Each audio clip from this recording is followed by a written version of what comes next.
Hello and welcome back to Own Your Peace. I'm your host, Andie Thueson. Before your mind ever catches up, your nervous system already knows. It knows when something isn't aligned. It knows when you're outgrown a way of living. It knows when the pace you've been keeping isn't sustainable, even if your mind is still trying to rationalize it.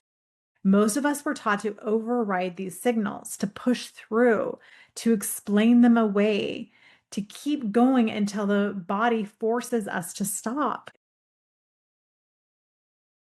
But in this moment, personally and collectively, the nervous system is speaking first.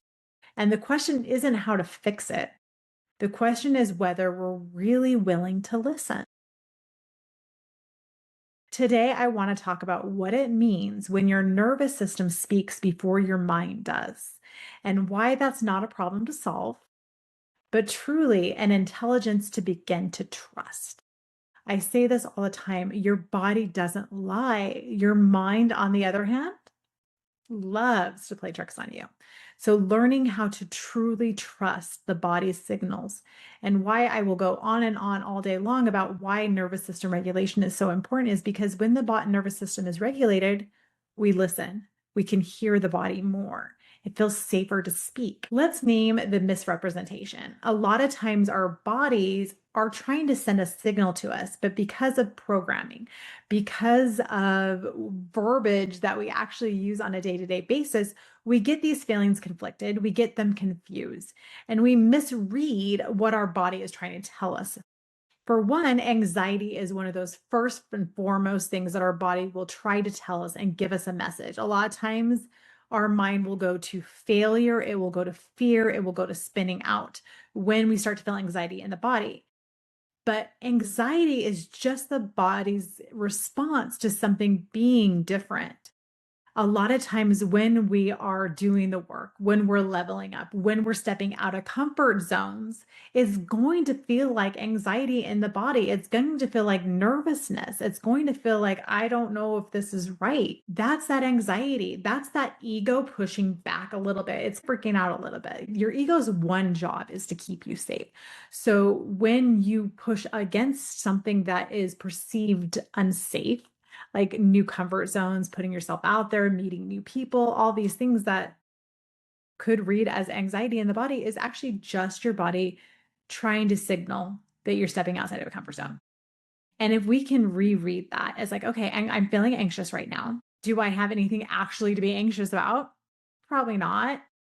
Ground back in, settle in, get back into the heart space, and really feel into, you know what? I'm just pushing up against a self-perceived fear or something. I'm stepping outside a comfort zone, and that's all this is. And we give ourselves grace.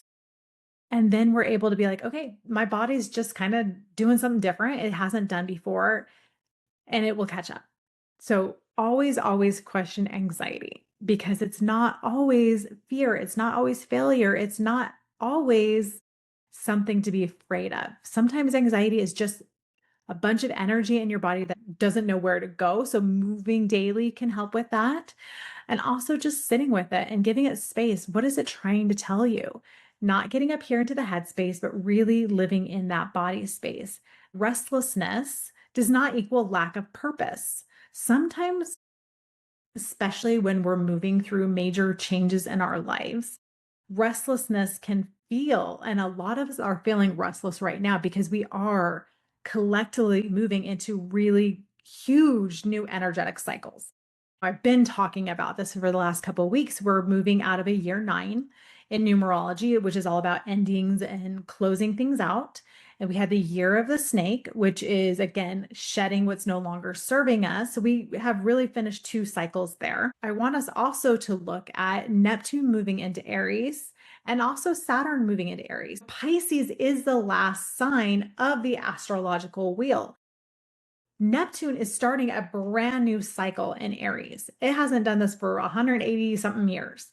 And then we have Saturn starting a brand new astrological cycle moving into Aries here on February 13th.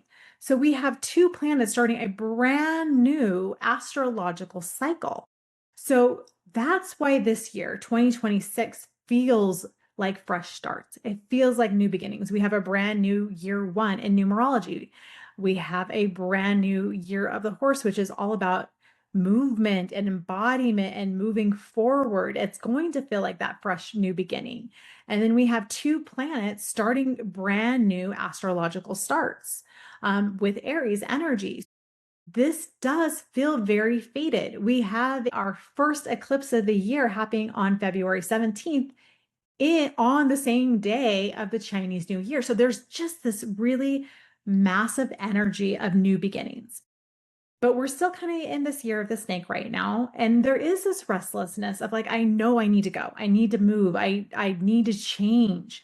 I know this. I've been sitting with this uncomfortability for the past year, which was what last year was. It was really this energy of, are you going to shut up or get off the pot? And now we have this year moving forward of what you've been doing doesn't work anymore. It's moving forward. So there is going to be this anxiety of moving into new directions. There is going to be this restlessness. And it doesn't mean that you don't have a lack of purpose. You just don't know your next steps yet. And that's okay. I don't know if you've ever run a race before. For a while, I was a runner. And there's always this energy before you start a race. You're surrounded by all these people. There's all this energy moving around you. There's this anxiety, like you're waiting for the gun to go off or the starter, flag to fly or whatever they do to signify the race. Every race does it a little bit different, but there is this anxious energy building. There is this restlessness, like I just want to run, I just want to go. And then there's this anxious anxiety, like, how am I going to do? Am I going to do well? Like, I feel like right now, that's the energy we're feeling. And your body is signaling to you, it wants to work more wholly with you. As we move from Neptune in Pisces, which is those higher chakras, it's that higher consciousness, we're moving into Aries, which represents the body. And there is going to be a whole lot more of the body speaking to us and wanting to work with us because now we're a little bit more grounded in our bodies before, where a lot of times we felt a little disconnected. It was a lot easier to be disembodied. Now it's going to be easier to be embodied over the next year. So, really understanding that restlessness doesn't mean that you're lazy. It just means you need to sit with things. I want this to be very clear. The universe doesn't sit around waiting for things to fall into place, to wait till every piece is clicked into place before making moves forward. The universe wants us to move. Aries energy is all about movement. So clarity is going to come by us taking moves, by us only knowing our next step and not needing to know the entire path. So if you're feeling restless and you don't know where to start, what's your first move? What feels true in your body right now? Do that. And clarity will start to follow you as you make movements forward. Just because you're feeling that restlessness doesn't mean you just need to sit with it and wait for things to come to clarity, pull more cards, do all these things.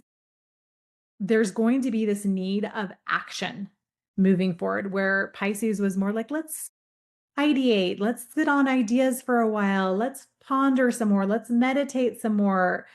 Clarity's got to come the more I sit, where Aries is asking us to take action first and the clarity will follow. A lot of times, fatigue in the body does not equal laziness. Fatigue is your body signaling to you that it needs quiet, it needs calm, it needs grounding.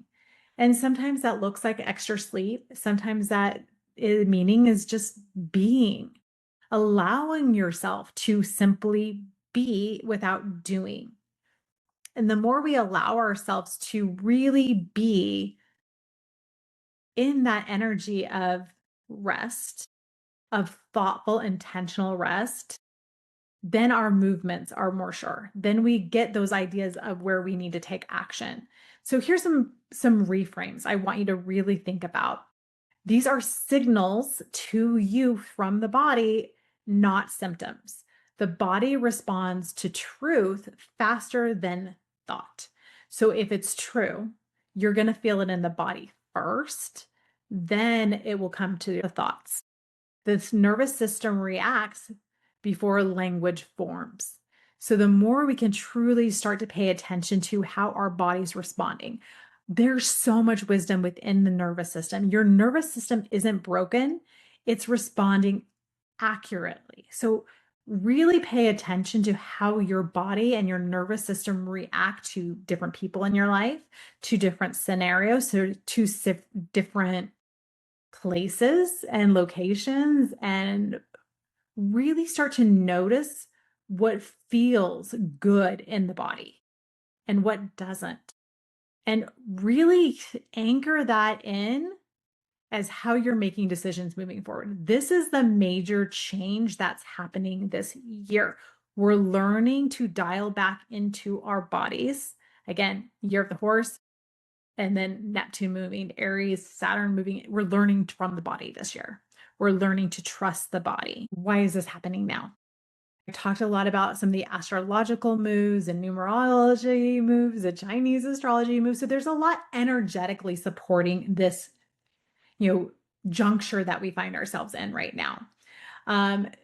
This is where we are learning to sort and to really prioritize our nervous system health.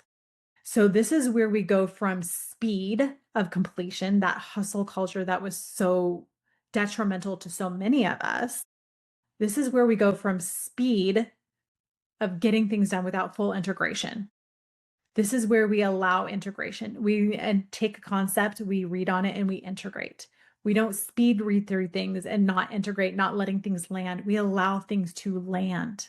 We allow things to germinate and to grow. This is where we're slowing things down again. It's time to push slow down.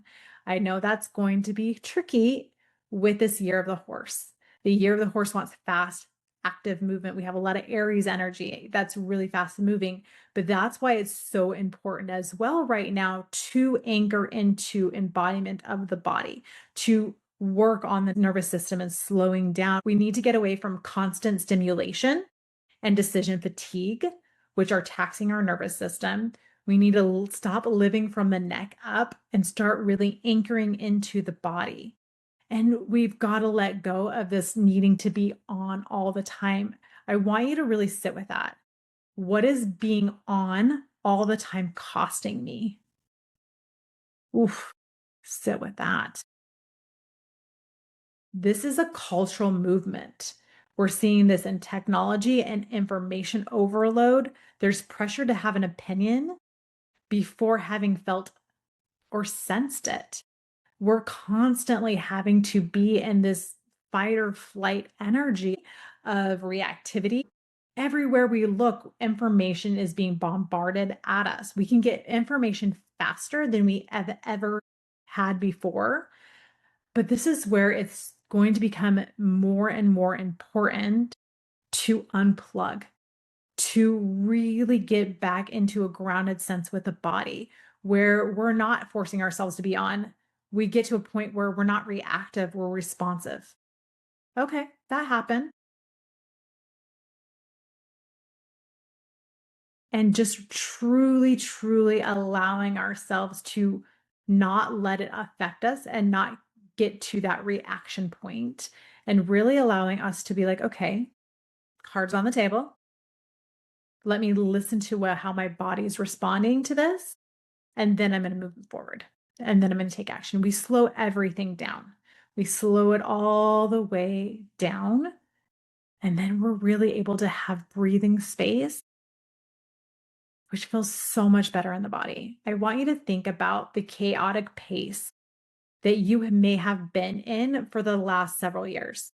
There has been this nonstop roller coaster ride of energy, and it's not slowing down. I'm not telling you, but what we're going to do different, and what I hope that we're going to do different, is we're going to get off the roller coaster and we're going to choose our own speed and direction. We're going to slow it on down. We're going to really anchor into the body.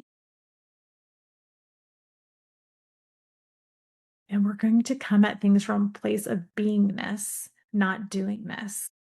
And I guarantee you, when you start listening to your body and really connecting to your guide, your team, your angels, One guided decision is going to have more momentum and more energy behind it than hundreds of hours in efforting. So, this is why this is important. And this is why this is happening now.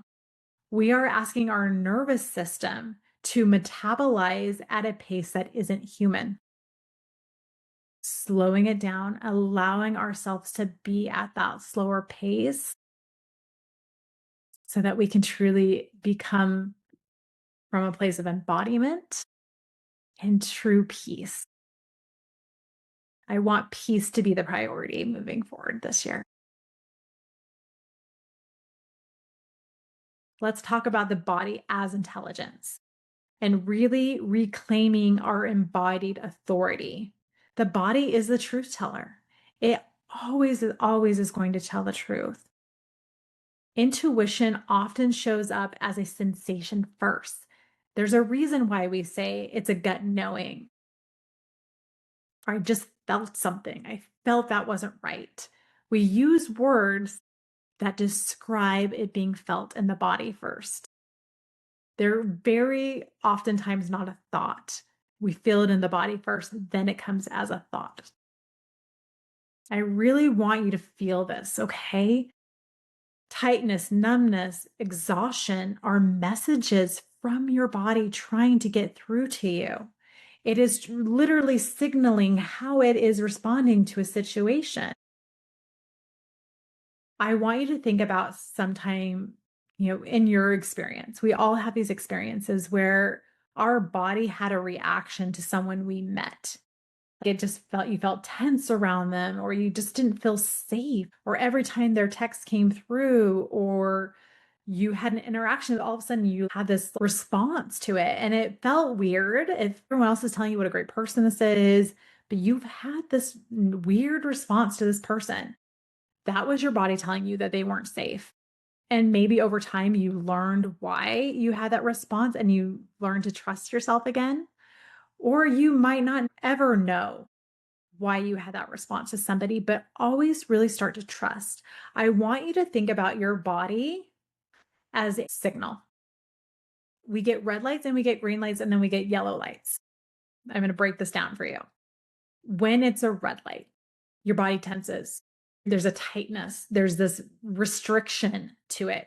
So when you're feeling that, I want you to think, okay, that restriction, that nervousness, I want you to pay attention to. Does it feel restrictive? Does it feel tight in my body? Do I feel like I'm like holding my breath even? And then when you're relaxed, when things just, there's an effortlessness to it. There's just this ease to things. The decision is easy. There's this openingness. There's the expansive feeling to something. That's your green light. That's your body telling you yes. And if you're somewhere in between those two feelings, that's your yellow light. Like maybe you just need to sit with it a little bit longer. Trust that and really start to learn the language of the body. Our body is so inherently wise when we take the time to listen. The body doesn't argue, it communicates. Okay, why does the mind resist listening to the body? That's a really important question to dive into. The mind was trained to keep us safe through control. Our mind and through programming, through education, through all these things has taught us if we understand outcomes, if we know where things are going, if we understand where this is headed, there's safety. So anytime that we don't have control of an outcome, that can cause the mind to start resisting and stop listening to the body because the body is going to guide you in places your mind might not be ready to go. There's going to be pushback because, again, that ego comes into place and the ego is trying to keep you safe. So when that is happening, the body told me this, it felt good in the body. I felt that expansiveness. It felt, all those things, but all of a sudden it gets up here to the mind and now you're shooting it down. You're seeing all the holes in your plot. Most things that are truly land in our laps rarely have a roadmap to get us there. We just have to keep trusting the breadcrumbs that we get that will eventually get us there. I want you to take this to heart right now. You don't have to know the how of it.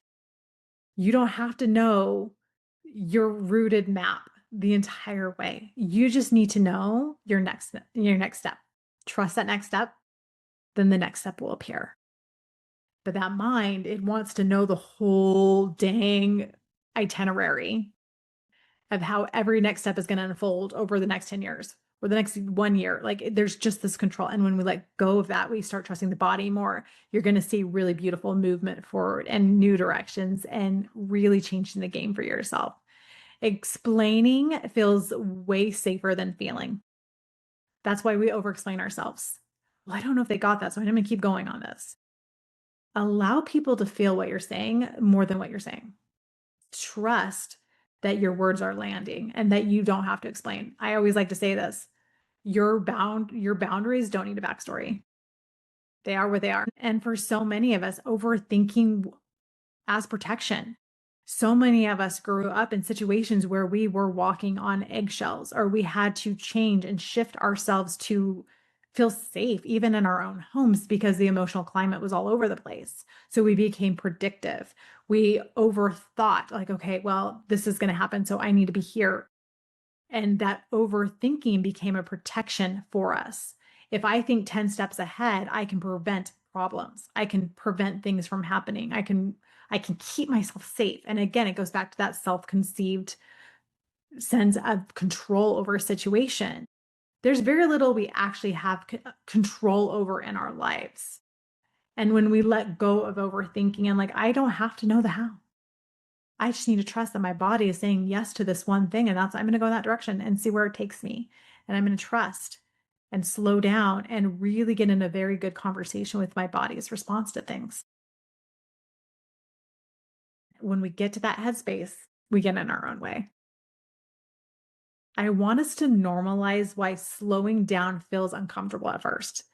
We have been going at a rapid pace for most of our lives. We've learned to hustle, to overachieve, to do all these things to keep up with everyone around us. When we're all meant to go at our own pace, we're all meant to do things in our own timelines and in our own ways. And for so many of us, this has actually been something that we have been praised for. The overachieving, the overdoing is something that people actually applaud in us. So our trauma response of always doing, always pleasing, actually became something that got us accolades in life or got us financial windfalls from it. But it really was coming from that trauma response of like pushing and proving and trying to get ahead. I'm not saying that those are bad things. There's nothing wrong with building something for yourself. But is it costing you your nervous system? Is it costing you peace? If it's costing you peace, it costs too much. I see so many high achieving people who have pushed and prodded and proved themselves to the top. And now they get to the top and there's no peace there. They thought, well, once I achieve this, everything's going to fall into place. But they're still at the top and there's broken families. They're not happy. They're not peaceful the way that you outwardly would think. Um, but when we prioritize peace, when we slow down, when we truly stop proving our worth and just trusting what we're here to say, and if it lands, it lands. If it doesn't, it's not meant for that person. Really coming from a place of presence and peace instead of proving. And I also want to normalize why stillness can feel threatening. For so many of us, when we sat still, we were forgetting things. There's this need to continually do to prove our worth. And when we're sitting still, we're not being productive. We're not presenting things. We're not proving ourselves when we're in stillness. But let's normalize that it might feel a little uncomfortable at first to sit in stillness. Slowing down might feel really uncomfortable at first because we've constantly been taught that doing is the way to achieving. Doing is the way to happiness. But I want to flip this on its head. And I want us to get back to beingness comes first, embodiment comes first, trust in our soul's plan, our own soul's ripening, if you will, that everything's going to fall into place. And we don't need to chase. We become, and everything comes to us in the most beautiful ways. Let's get into what listening actually looks like from a grounded, non performative space. These are simple invitations, not prescriptions. I want you to sit with each of these and which of these really feel and resonate with you. Pausing before deciding, before any big decisions, settle into the body and sit with the choice, sit with the decision. Does it feel restrictive? Is it that red light? Does it feel open and expansive and exciting? That's that green light. Really sit and pause and feel into what your body's trying to tell you with that decision. This is a really big one too. Noticing before naming. Just notice, get curious about what's going on in the body. Do I have pain? Is there anxiety here? Am I feeling sad? Am I feeling angry? Really just getting comfortable with what your body's trying to teach you and what it's trying to show you from a place of detachment and curiosity. There's no judgment here. There's no naming. It's just noticing. I notice that I do that. That's a weird response. Or I notice that I show up in this way. Or I feel like I have to show up in this way. It's that curiosity. It's that detachment of noticing. Really paying attention to and noticing things is a game changer. Letting the body catch up. This is huge. If you have been an overachiever for years, take note, friends. Allow your body to slow down. Even if it's just every day, for 5 minutes every day, I'm going to have an afternoon tea and I'm going to relax and enjoy my afternoon tea. I'm going to give myself 5 minutes. Or I'm going to, meditate in the morning and just be. Find some way to really allow your body to calm down. And I want you to be really, really present with your body when you allow yourself to catch up. Because a lot of times we can just sit down on a couch and we're resting. We're not doing anything or watching TV. We're doom scrolling our phone, but we're not really letting our body catch up because it's constantly tensing because we're giving it too much overstimulation, right? So allow yourself to just kind of sit, take some deep breaths, really ground into your body and allow your body, almost like I want you to, this is kind of what I do in meditation. So I'm going to walk you through it. Allowing kind of this energy to move through your body. And with each place that it hits, just relaxing every single, think about your earlobes, relax your earlobes. Think about your jawbone, relax like going through your eyebrow, going through every little point of your body and just allowing it to relax and really being intentional about that so your body can catch up a little bit is huge. Here's some examples. What happens if I don't push this right now? Can this wait? Is there a reason I'm putting all this urgency on this issue when it really doesn't need to? What part of me feels tight when I say yes? A great part of noticing. When I say yes to this, what is feeling tight? Why am I feeling restricted in this? Are you self-abandoning? Are you saying yes when you actually want to say no? Are you saying yes because you think it's being nice? The nicest thing you can do is start respecting your boundaries. That's kindness. What happens if I let this be unfinished? How many times do we force ourselves to finish things that it's okay if it's not? And again, listening is key. Listening isn't dramatic, it's subtle, and that's why we miss it. As we kind of come to the end of this, this podcast episode, I want to close with this. If you felt unsettled lately, it doesn't mean something is wrong with you. It means something is honest. Your nervous is responding to a truth your mind hasn't fully caught up to yet. You don't need to force clarity. You don't need to rush resolution. You just need to stay present long enough to listen. That's where your real authority begins. Getting back to that clarity of the body, of being really present with the body. And that's what this new energy coming in is teaching us. And I'm here for it. I'm ready for it. I'll be here with you as we keep learning how to do this together, this new way of humaning. Much love, and I will talk to you next week.